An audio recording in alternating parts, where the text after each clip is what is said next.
শুনছি তুমি এই শহরে 2-4 দিনের অফিস ট্যুর। তোমার কাজের জায়গা থেকে আমার পাড়া অনেক দূর, মাঝে কোথাও বসা যায় না।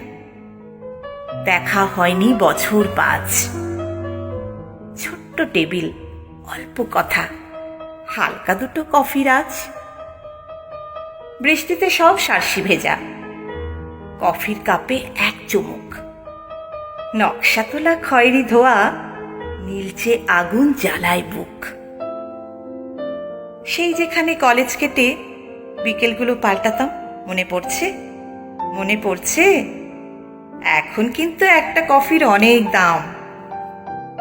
সে না হয় হলোই, এক জীবনে দাম মেটাতে কে পারে। 4টে নাগাদ থাকবো আমি, আসবে ক্যাফে কর্নারে।